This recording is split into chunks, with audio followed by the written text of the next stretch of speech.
Upstate Republican Congressman Mike Lawler is one of several New York freshmen with a target on his back.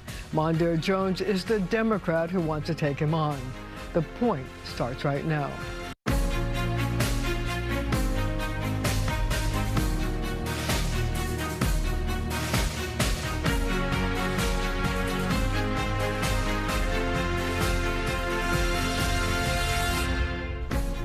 Mondaire Jones served one term in Congress but was the victim of a squeeze play when then Congressman Patrick Maloney relocated to his district and then lost to Mike Lawler. He wants his seat back, but Lawler is fighting tooth and nail. And I think it's accurate to say that Mike Lawler is fighting tooth and nail, and he has come out with guns blazing, attacking you for, I think, just about everything.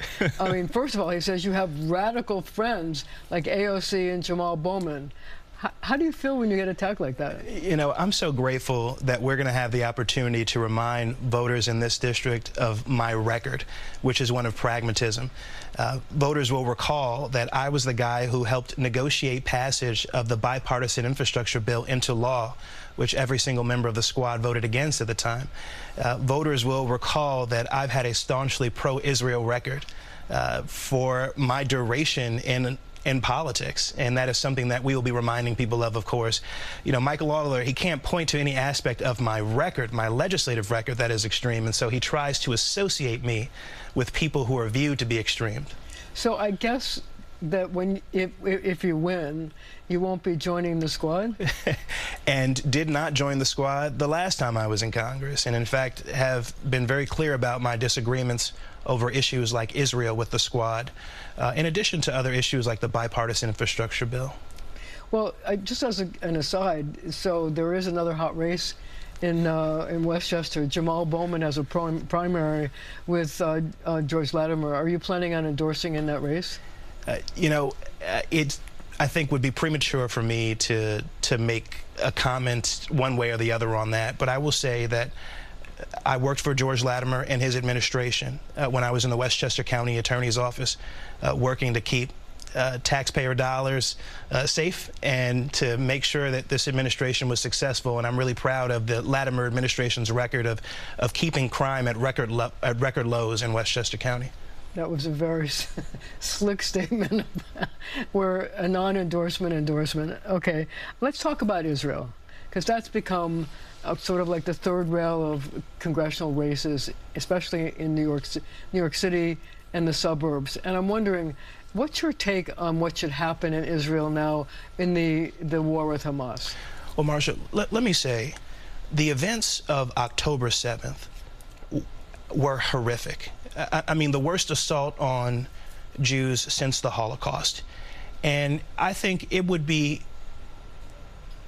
behoove everyone to be reminded of the fact that Hamas started this war. As awful as the humanitarian crisis is in Gaza, this is due to the actions of Hamas, which continues to exist. And so long as Hamas, a terrorist organization devoted to the eradication of the Jewish people, continues to exist, the sort of lasting peace and security for both Palestinians and Israelis that people of good conscience would like to see, certainly myself, would be untenable, which is why Hamas has to be eliminated. And the hostages, by the way, which are still being held, most of them still being held captive by Hamas, must be brought home. I was at Westchester Reformed Temple last night, and I spoke with someone who was released, actually, Aviva Siegel. She was a hostage for 51 days in Gaza. And her story is so powerful and her courage is so inspiring.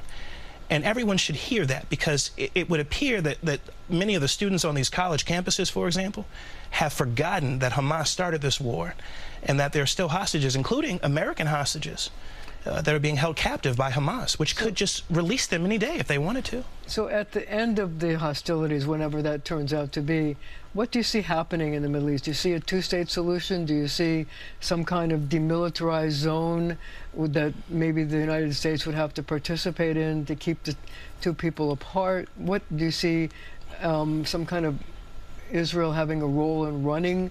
I mean, where do you see it all ending up? Well, look, there has to be a commitment from both Palestinians and Israelis to a two-state solution. I do believe that a two-state solution is the only realistic resolution of this conflict, and it is certainly a prerequisite for the lasting peace and security that I worked on when I was a member of Congress.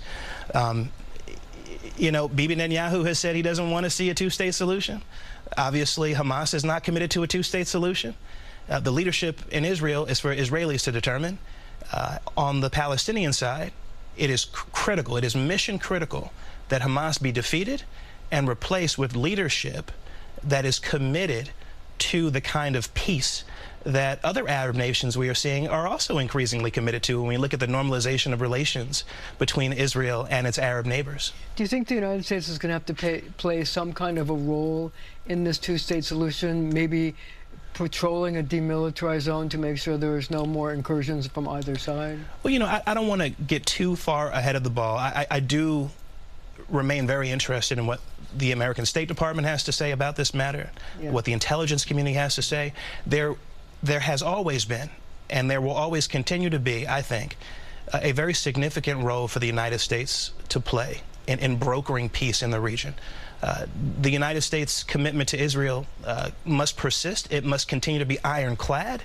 And one of the things that's been really distressing for me, as someone who has had the privilege of representing one of the largest Jewish communities in the country, and running yet again to represent this very diverse community, again, in Congress, is to see the politicization of the events of October 7th by my opponent, for example, Mike Lawler, the Republican who developed an interest in this issue because he views it to be in his political interest to drive a wedge between the Jewish community and the Democratic Party, even as his own party, the Republican Party. Do you think that's going to succeed? I don't think so. I think it is a tall order to convince people who have been paying attention to the takeover of the Republican Party, largely, by neo-Nazis. When you look at Nick Fuentes dining with Donald Trump, when you listen to the rhetoric of Donald Trump and what he has amplified on social media, hearkening back to the Nazi era, repeatedly saying that Jewish people who vote for Democrats are somehow not Jewish enough. I mean, where does he get off saying that? I also see my Republican opponent, Mike Lawler, question implicitly the Jewishness of Chuck Schumer. You know, he repeatedly talks about how Chuck Schumer is the highest-ranking Jewish elected official in the country, and then suggests that he is insufficiently supportive of Israel. That's extraordinary. So let me ask you this question. Congress is now going to be faced with sort of a conundrum, because Bibi Netanyahu is about to make a visit to the United States, and there's a question about whether he should be allowed to address Congress. So I have a two-part question. One, do you think he should be allowed to address Congress? And number two, if you were there, would you attend? I would absolutely attend. Because here's the thing. You don't have to agree with every single action that the leader of another country does to respect the fact that a people have elected that person to be their leader. And if you're committed, as I am, to a strong U.S.-Israel relationship, you have to be willing to engage. You have to be willing to engage. So the other issue, I think, is this, that when it comes to the decisions by this administration, they have paused weapons and weapon sales to Israel. How do you come down on that? And do you think that that's something we should do to keep the government in line, or something we shouldn't be doing? You know, my record in Congress was that of someone who consistently voted for Iron Dome, who was very forceful in supporting the right of Israel to defend itself. Nothing has changed with respect to my perspective. You know, I think the White House has to be very careful with the signal that it sends to any adversary of Israel. And so for me, it's really important that the White House, of course, continue to press the issue of humanitarian crisis when it comes to Gaza with respect to innocent Palestinians, while also continuing to supply Israel all of the resources that it needs in order to defeat Hamas once and for all. Okay, we're going to have to take a break. We're going to leave it right there for now, but we'll be right back. We're back with Mondaire Jones, who wants to fight Mike Lawler to the death in order to get that seat back. I want to ask you a question. In the last section, we were talking about Donald Trump. And I wonder, you know, there's been polls showing that he's making inroads in the minority community where people are moving to support him as opposed to their traditional support for a Democrat. Why do you think that's happening? Well, I think it's really important to just take a step back and make the observation that there have been a number of polls over the past couple of years, and then when elections are held, Democratic candidates for Congress and otherwise have vastly exceeded those expectations if you just do the polling in advance. And so polling is both a snapshot in time and it can be flawed for a variety of other reasons. Having said that, I know well, as someone who grew up in Section 8 housing and on food stamps, that this economy continues not to work for the vast majority of Americans. So what should we do about it? Yeah, well, it starts by allowing people like me to get back into Congress so we can finish the work we started last term, the work of cutting health care costs, protecting Social Security and Medicare, continuing to make sure that we make housing affordable. You know, when I was a freshman member of Congress, we had a functioning majority in the House of Representatives, and we passed legislation like the American Rescue Plan Act and the Infrastructure Bill and the Inflation Reduction Act. One of the things I was able to do was bring hundreds of millions of dollars to my congressional district for schools, housing, and health care. People need to feel like things are different when Democrats are in control. Now, it just so happens that there are some things we can point to, like capping the cost of insulin and the cost of other prescription drugs on Medicare, so that next year no one on Medicare is going to pay more than $2,000 annually for their prescriptions. People need to be educated about that. I'm in rooms all the time. The number of people who say they know about that is very slim when you do a poll of the room. It is also the case that this president has to continue to speak to some of the more unique concerns of communities of color. You know, there are issues. When he went to Morehouse and some of the other black colleges, he was booed. Well, I think the expectation of the media was that that Morehouse College commencement speech was going to go a lot worse for the president than it actually did. But do you think, you know, getting to that point, are you at all worried that younger voters who have been protesting United States involvement in the war and also are fighting for Palestinian rights and to end the death of innocent Palestinians, do you think that those people, having protested, will decide not to vote in the presidential election, which could have a very difficult and problematic effect for President Biden, because these tend to be Democratic voters? Are you worried that these people will stay home and it could throw the election one way or the other? Well, look, I think there has to be some healthy worry about that, because it's required, I think, to get out the vote and to educate people about all of the wonderful things of this president. How do you get them to overcome their distaste for what's happening in the Middle East and still go to the polls and still vote? You explain the stakes to people. You explain the stakes to people. You know, you're talking to someone who was instrumental as one of the younger members of Congress in convincing this president to issue an executive order that would have canceled just a ton of student debt. And still, even after the far-right Supreme Court overturned that executive order, he has canceled over $167 billion and counting. You're talking about a president of the United States who, with my help, signed into law the Inflation Reduction Act, the largest investment in clean energy that any nation has ever made the world over. As people need to know about this stuff, they also need to know this. If you elect Donald Trump, if you let him win by not voting for Joe Biden, you're going to have people in the White House and probably people in the majority still in the House of Representatives and maybe the Senate who are hostile to LGBTQ rights, who are hostile to racial justice, who are hostile to the Affordable Care Act continuing to exist, which allows, as you know, young people to stay on their parents' health insurance plans and forbids, for the time being, unless Trump and Republicans in Congress like my opponent are successful, insurance companies from discriminating against people who have pre-existing conditions. The stakes, the stakes, the stakes. And that's what I want people to focus on, and it is incumbent upon the president running for re-election and people like me to explain the stakes. Well, I also noticed that you didn't even mention SALT, which is something that Donald Trump actually passed, and that, as we both know, was that it made people who limited the amount of taxes you can deduct from that you pay for homeowners taxes and real estate taxes. You know, when Donald... Which has a big effect, by the way, in the metropolitan New York region. Absolutely. It is a big priority of mine. In fact, I worked on it and got to the point where I was able to get a provision in Build Back Better, working with people like Tom Suozzi.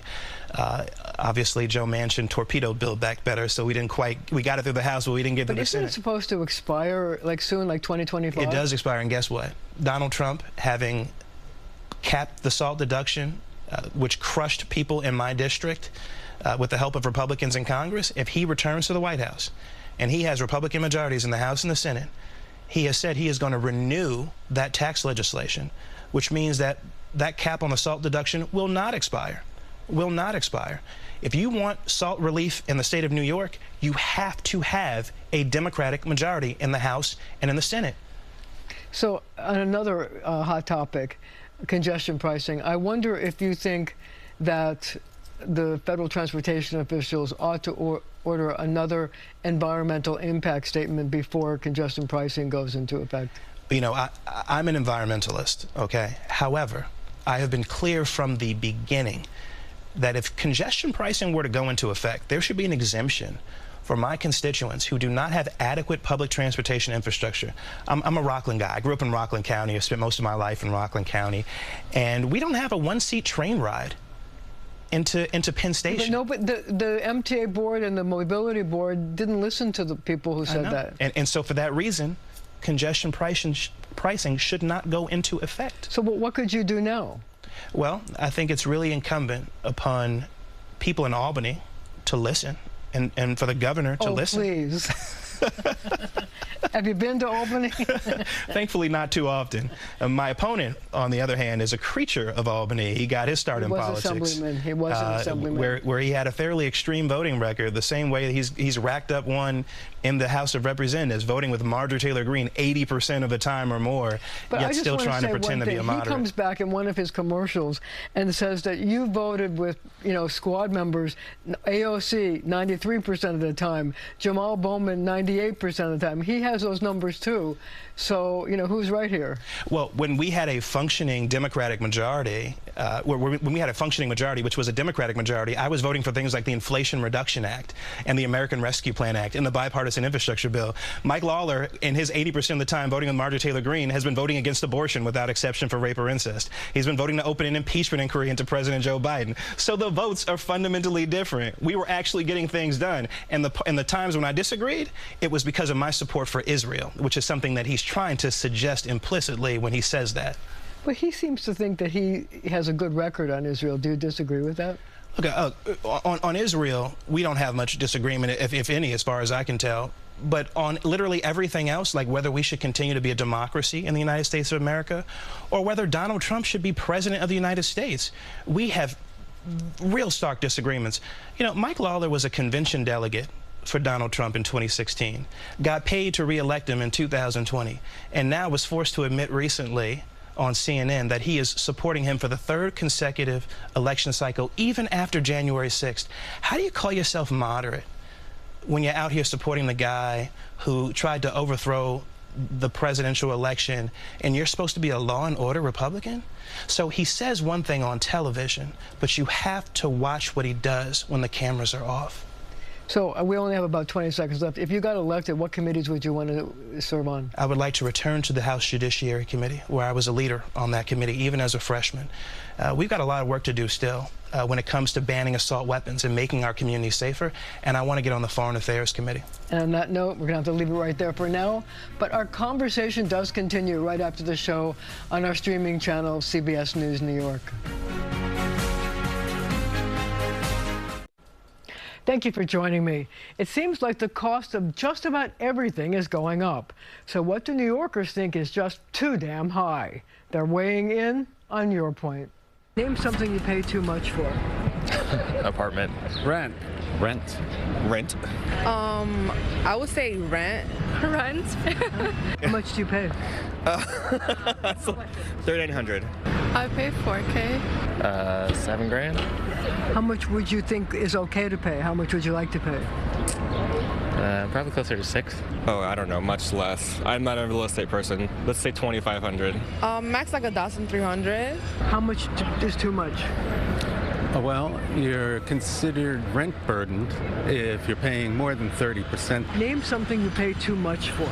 Too much for? Probably monthly memberships. My parking spot in my garage. How much do you pay? $550 or something. I don't know. I guess clothes, maybe.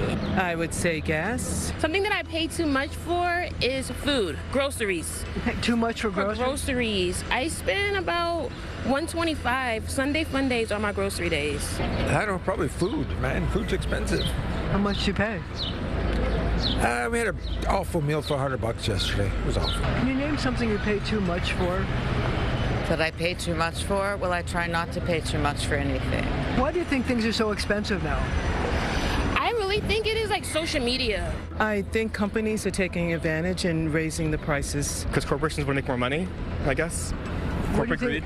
Like everybody's advertising stuff now. Nobody's gatekeeping anything, so everything is going up in price. So it's just the world we live in now. There's more money around to be spent and to be made, so people try to capitalize, on working people to make that. I don't know, I guess long-term inflation is just kind of always kicking things up a little bit, even if it's 2% a year. Inflation, it's out of control. Well, it's always been expensive. What do you think can be done to bring prices down? I guess we just got to increase supply so that demand comes to meet it. Rent control will be helpful too. Build more housing, they could have more rent stabilized, more rent limits. Taxes have to be reduced. I don't know how much taxes is on like gas and that sort of thing. I think all consumers need to stand up to the companies and corporations and boycott their products and force them to come down to a reasonable amount.